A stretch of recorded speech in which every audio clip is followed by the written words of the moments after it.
Hello and welcome to the Three Guys Talk Film podcast, the podcast where three guys talk about film. Today we're going to be talking about CGI characters after the new James Dean announcement, but first we've got some news. I will go first because I only have one piece of news because I'm useless. Yep. My piece of news is Henry Cavill has said that he is happy to carry on being Superman. There is an important distinction here. It doesn't mean that they have definitely cast him and he's definitely going to be Superman again. No. It just means he would still do it because he likes being Superman. Yeah, I mean, I'm happy to be Superman on that money. Yeah. It doesn't mean I'm going to be Superman. Yeah, you can CGI all the mustaches you want off of me, and I'll just keep playing Superman. I will shave for you, Superman. Yeah. That's the commitment level I've got. No, this is good news though. It is good news because he is a good Superman. Everyone thinks he's a good Superman. Good Superman in subpar films. Yes. Yeah, I'd agree with that. It would be nice to see him in a good film to see what he can actually do. Yeah. So I guess it depends on what projects they've got planned for Superman going forward.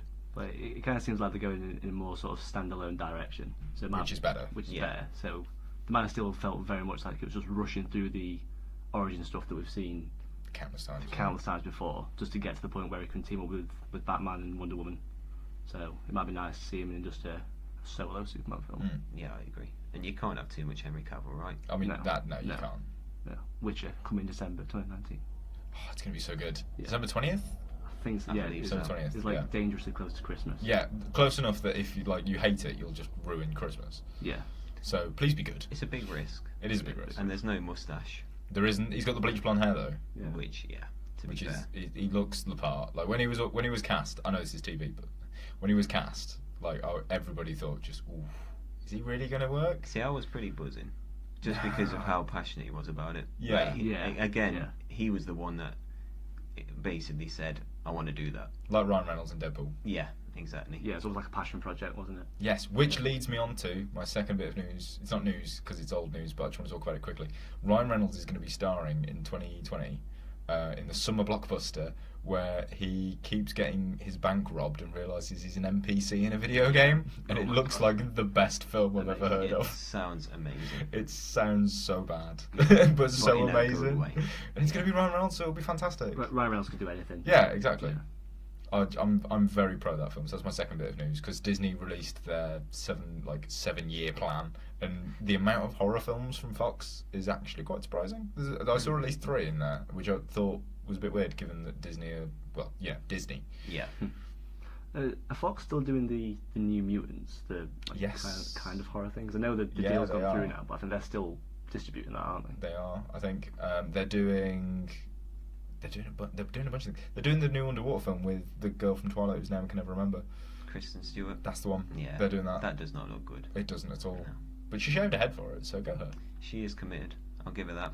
It's been described as alien underwater, and as soon as it's one film but in a different setting, it's not going to be good. What it should be is the Bioshock film. Yeah. I'd happily watch a Bioshock film. I think a lot of people would. Yeah, especially underwater. Oh, just Underwater Rapture. I'd just love to see that brought to life. We've got the technology, as proven by this film. Why are we not doing Bioshock, the film? But that's a different discussion for another day. I think we should try and set the record for the longest we can go on a film podcast without talking about films and just talking about TV and games. Yeah, but it's a gaming film, so it counts. I understand. In my news, I came up with this news. I didn't really. Copyright laws and whatnot.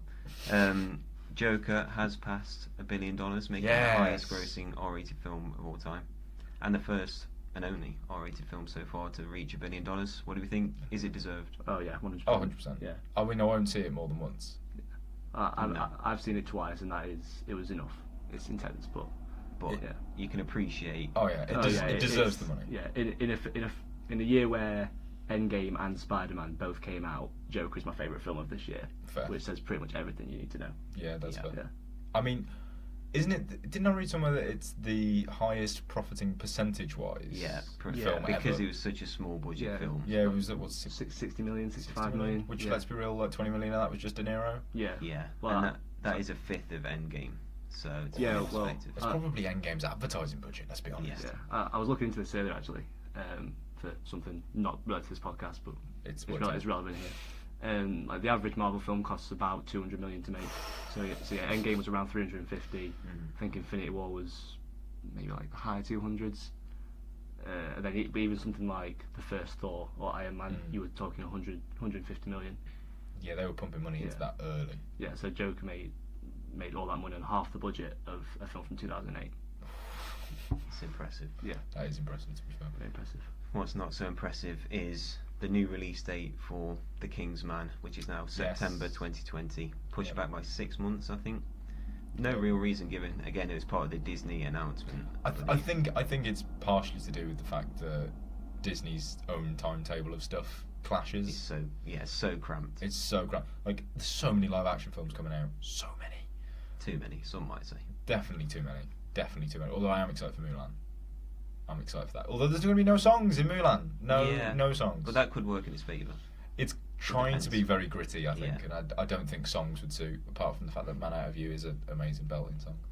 I'm just not on board with the whole live action of old classics. Yeah. I don't need it. Like, it was okay with Jungle Book, and like I get Lion King. I do get it.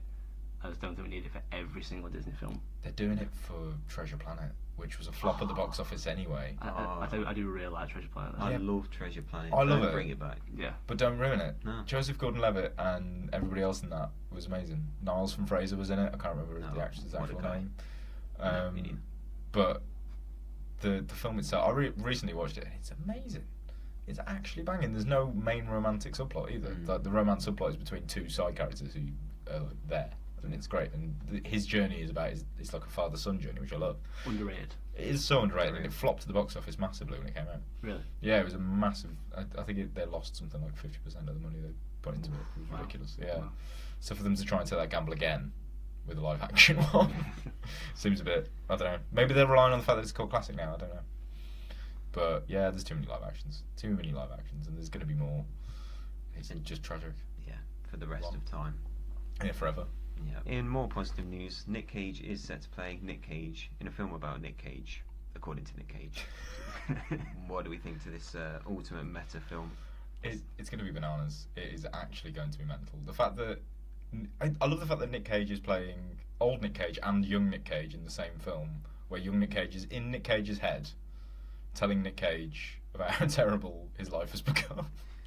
Yeah, it's the most Nic Cage thing to ever happen, and I can't wait for it. I can actually see it just mopping up at the box office. To be honest with you, people are going to go just because it's bananas. Because it is a meme. Yeah. Of a film. It's just going to be mental, and it leads us quite nicely to our topic this week, I think, of CGI people. So we'll start with Nic Cage, and then we'll move on to James Dean as well, because we've got the news about James Dean. Yeah, the James Dean's the big one. The James Dean is the big one. Should we start with the James Dean news? I'd say start. That kind of sparked the whole debate, didn't it? Yeah. So basically, if you haven't heard this already, I don't know when the film's coming out, but basically there's Finding Jack, based off a book. Yeah. There's going to be a film of that coming out with James Dean as the star, using a combination of CGI and previous footage, which obviously sparked the whole debate about whether or not that's okay. Because it was given permission by the cousins, right? Yeah, his estate. Yeah, it's held by his estate. It's a bit weird. It doesn't sit right with me. I'll be honest. No, it doesn't sit right with me either. No, and it is very dicey, I think. Yeah. And it sets a bad precedent, really, in terms of going forward, bringing people. Because if you're the estate of a family member who maybe hasn't been around for a long time, and someone comes in and offers you a ton of money, are you going to say no? Yeah. And especially if they're not that successful anymore. Yeah, exactly. And I think this film could encourage more studios to do the same.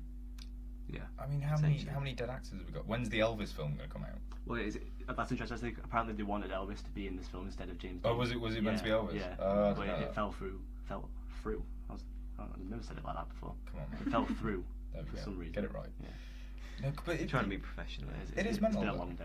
It is mental because you got the Rat Pack. They had like loads of films were out when they were famous. So you've got the footage there already that you could like recreate their films with. You've got, and also how long? Because it's 75 years that your intellectual property remains yours and never becomes copyright free. That's the thing. Okay. So. He died in the 50s. I think he was in the 40s, wasn't it? No, it was late 50s. Yeah, it was late 50s. Pretty sure it was anyway. Don't quote me on that, obviously.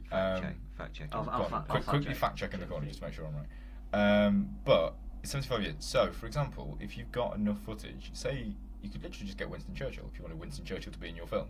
That's true. If you could CGI Churchill after he died in about 20 years. 1955. 1955. Congrats. That's an early score for you. Yes. At the tender age of just 24. Yeah, he died really young. Buddy Holly film as well. The Buddy Holly film will probably come out in about 10 years when his intellectual property dies. And that's scary for me. It's not okay. It doesn't feel morally okay. No. Morally okay, and in terms of having God knows how many people trying to become actors and actresses, properly talented people who aren't getting a chance already. Yeah. And now they're having to compete with people who have died 70 years ago. Just because they're more famous than they are already. Yeah. It doesn't seem right to me. So it is that question of like just because you can do it doesn't mean you should. Yeah. Like and even if you take the ethics out of it, like I don't think I've ever seen a film where it's been done and I haven't noticed. Yeah, I was about to say, are there any instances for you where it's worked or where it's been even acceptable? I mean, I haven't seen the film. The trailers for Gemini Man looked okay, but obviously Will Smith is alive. Like it's still Will Smith again. Yeah. I mean, there it looked amazing because of how it was shot, though. Yeah. Because it was shot it was shot in 4K. It was shot 120 frames a second. Yeah. The CGI was just stellar. It was by the guy who did Life of Pi. Like, that team knew how to do it properly. Yeah. So it looked okay, but the problem was the plot itself was terrible. But you've also got the Fast and Furious one. That looked dodgy. It was ethically okay. Well, not ethically, but morally good. That was done for the right reasons. Yeah, it was done for a lot of fan service and all that kind of stuff. That was quite sweet actually. But would it have been okay, for example, if after Heath Ledger died in whenever it was after Dark Knight, to do Dark Knight Rises with Heath Ledger CGI? Yeah, this is the thing. For me, no. Yeah. Because it's the same sort of argument with Princess Leia and it's going to be weird. Star Wars. It's going to be weird. So obviously she died. Was it during the filming or after? It was after Last Jedi, but during the beginning of the filming of Rise. I nearly called it Return of the Jedi. That's how similar it's going to be. Rise of Skywalker. Check out our list from last week. Nice plug. Yeah. But it's the fact that she is going to be in that film. Yes, she was in the filming, but you could have just written her out because it was only the beginning of the filming. And they're saying they're not going to CGI her, which I'm okay with.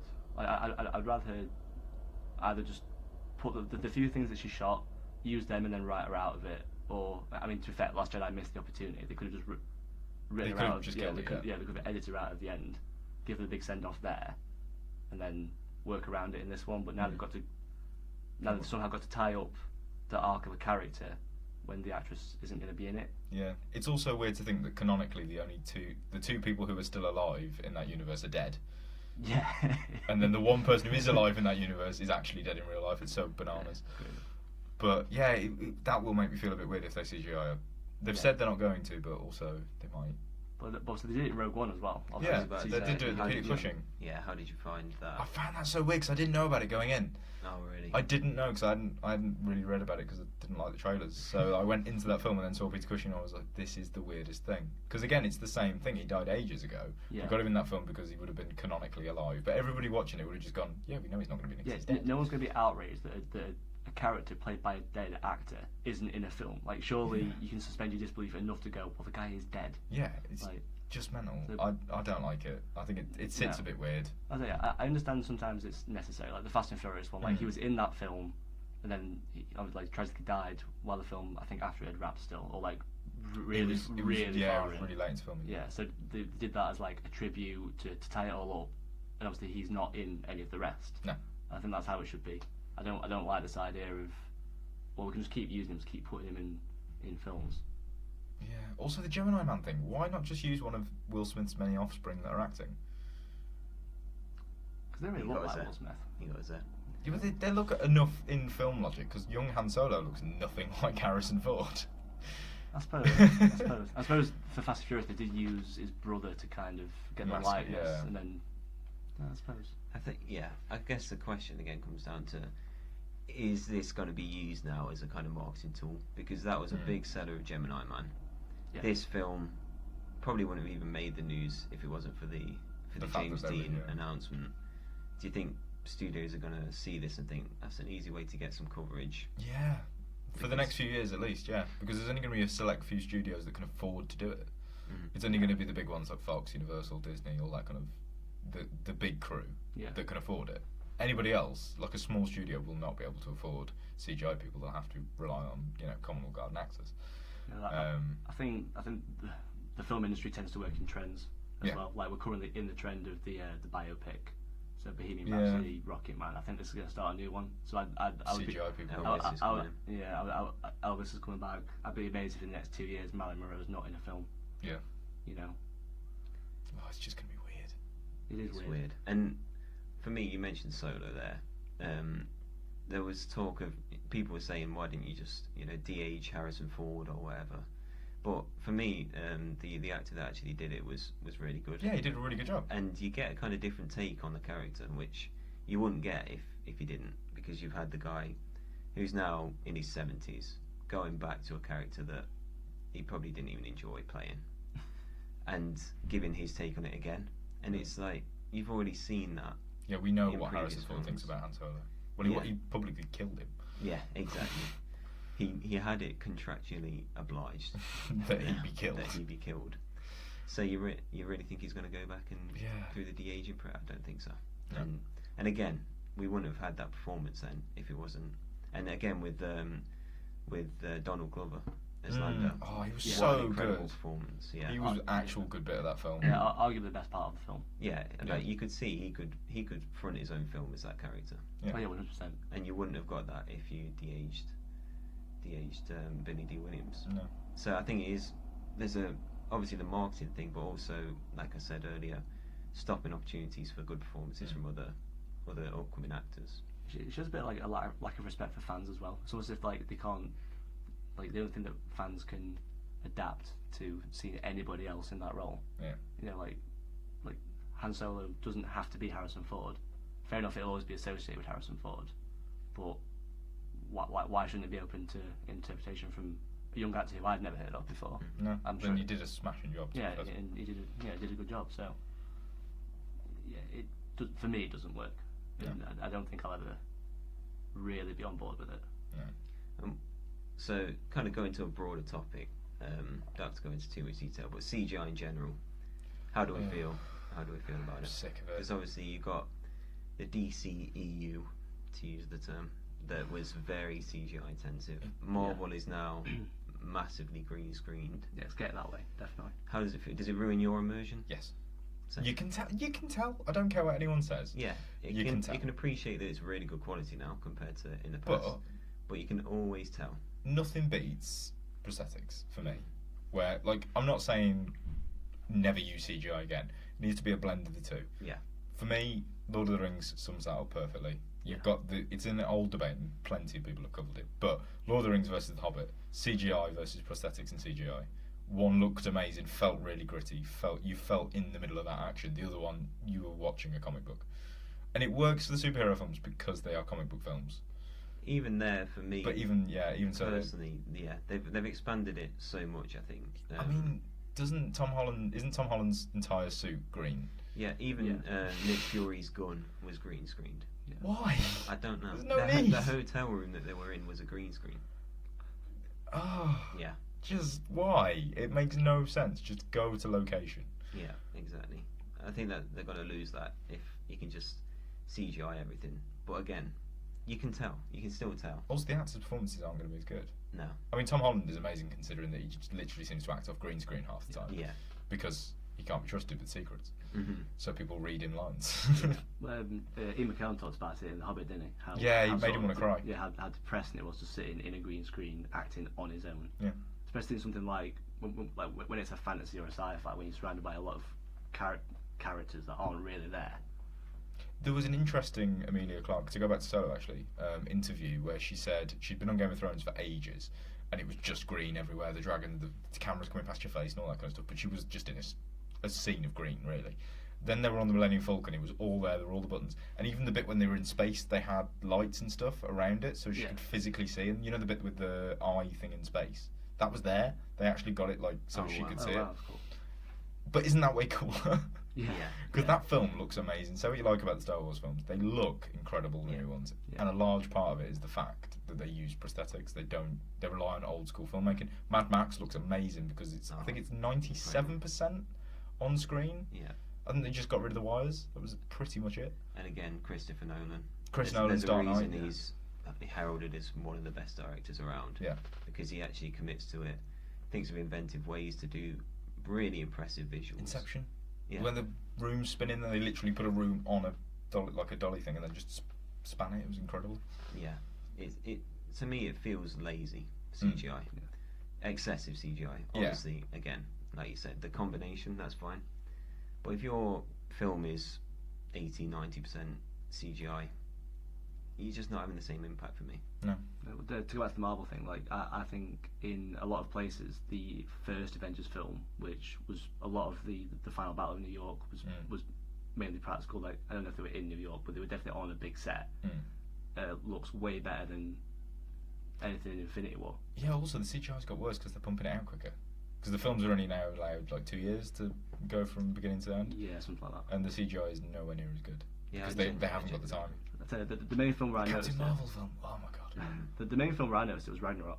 Yeah. I think it was Ragnarok the bridge on Ragnarok where I noticed it the most, where it just looks like they stood in front of a painting. Yeah. You know, a moving painting. But yeah, it's still a painting. Yeah, no, that was bad. That was bad. And yeah, I think we do need to go back to old school ways of doing it. For me, like the highlight of cinema was the early 2000s to early 2010s when CGI wasn't as big of a thing, and then The Hobbit started it. For me, I mean, obviously there were other films before it, but The Hobbit was the big one that was just, it looked horrendous. I get the temptation. I do get the temptation. And you can make these amazing, cool things. Like you've got all the CGI animals in the Jungle Book and stuff. Like they all look incredible. But did you really need to do it? Yeah, this is the thing. Like just like I said earlier, just because you can doesn't mean you should. Yeah, and also as well, you lack immersion. As soon as you see something CGI, your brain switches off. You're like, okay, that's not real. Yeah. Like, I never feel like impactful in a Marvel film. Partially because they always seem to bring characters back anyway, but also because the violence doesn't look real. You're cutting me deep. Right It's true though. It's true that they all come back apart from Quicksilver because of the whole Fox thing. Because he was just a boring character. Oh, that's harsh. I'm leaving that there. Oh, that's harsh. But still, you've got the fact that if you see like a CGI fight and someone's wounded or hurt in it, it doesn't feel as real as if when, for example, in Lord of the Rings 2, when Aragorn falls off the cliff. Yes, I know he's on the back of a CGI like dog thing. If you haven't seen it yet, that's your problem. Yeah, to be fair. But he's on the back of that like CGI dog thing, but it does feel a lot more impactful because everything else around him is real. There's got horses bombing past him and all that kind of stuff. Dunkirk as well, anytime anybody gets hurt in that. Saving Private Ryan, another one. With the sniper tower bit where they're all like crying and stuff. It's just, you feel more involved. And I think that's the thing that we're losing if we use CGI. It's like somehow like films getting more expensive, but yet they somehow look cheaper. Yeah, it's better. I think that's going to be... Have we got any questions for Nathan? I forgot to get questions. Oh, wow. I'm sorry, Nathan, I forgot. Have you got any on the fly? I've got on-the-fly questions. On-the-fly questions. On-the-fly questions. Yeah. That's what we're going to call this On the fly questions. On-the-fly questions, not on-the-fly answers. Okay. Go on, Judge. Well, I actually had one submitted from a friend. Ooh. Oh, wow. Jack. There's his shout out. What is your favourite villain that's not in a comic book or Star Wars movie? Oh, wow. What's yours, Chris? So you two might have to speak while I think about this. If I can jump in on that one. Nathan I think it has to be Agent Smith from The Matrix. Oh, incredible. So funny. But just The Matrix 1 though, not Matrix 2 and 3 because they're garbage. Yeah. But The Matrix 1, Agent Smith and that is incredible. He's really, really good. I watched it for the first time this year and I agree. He's so good. Just his voice is like... Mr. Anderson. Oh, amazing. Incredible. It's amazing. Red Skull. Every time he does it, I'm just like, Hugo Weaving, I love you. Yes. Oh, I love that man. Me too. Go on, go on. So there's going to be the second week in a row that I've mentioned Blade Runner, but I'm going to go Roy Batty from Blade Runner. What a shout. Yeah. What a shout. Yeah, just because, fair enough, like, he's actually not in the film as much as you might expect him to be. But like, to call him a villain is actually probably quite generous. But he's definitely like that antagonist. And that speech at the end that lost like teardrops in rain. Him in the final act. Yeah. Just incredible. Yeah. And fair enough, it's not really aged as well as it could have. But yeah, it's well up there for me. How can we do this section without mentioning Hannibal Lecter? Silence of the Lambs. It's a fair point. He's only in that film for like half an hour, and yet that film is stolen by him. Is he the villain of Silence of the Lambs? Yeah, of course he is. Well, kind of. He's like a background villain, though, isn't he? Yeah, he's like this underlying... Because you've got the Skin Man, in that film, who is the actual villain. Jonathan Skinman. Yes, that's his actual name. That's canon now. Yeah.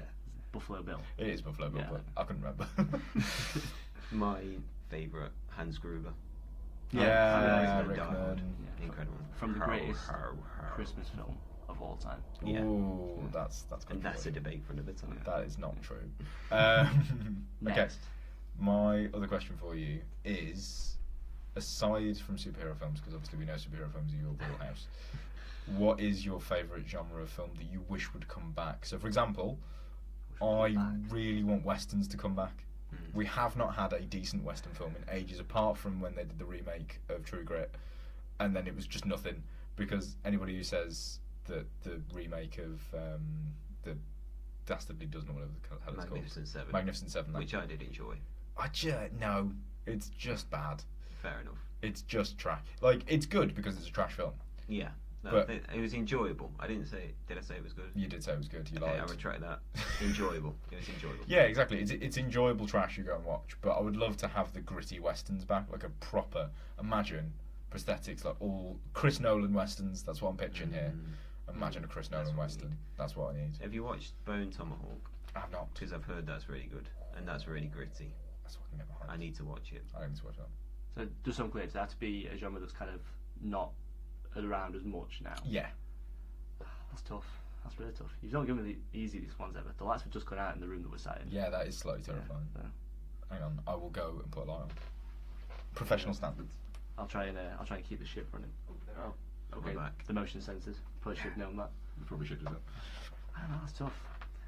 Like I kind of want to say gangster movies, but Yeah, that's a good one but- actually. You've got The Irishman. Is there- What else have yeah. you got? That's it really. And Sco- that- old school and that's Scorsese still films. Scorsese, yeah. old Yeah. school. Yeah, okay. Old school Scorsese. I'll go with that. George, have you got any? Have you got any? The film noir. Oh, Yeah, I think yes. Edward Norton's bringing out a film really soon, actually, that is of that kind of vein. So I'm hoping that brings it back That'll because do, yeah. they are amazing. They are classic. Okay, it came through in Spider-Man Into the Spider-Verse, but you need more of that. Now we need, film noir Spider-Man film.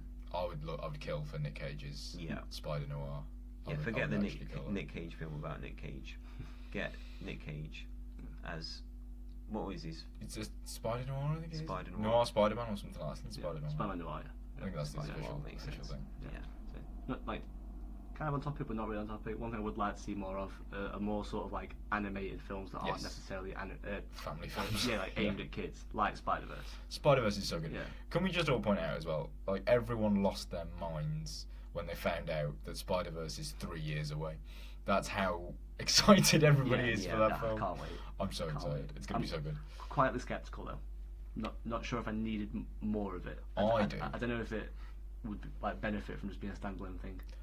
Yeah, but they ended it with Spider-Gwen coming back into the universe. If it's shot from Spider-Gwen's point of view, I would like that. not Miles' point of view, Yeah. I would love that.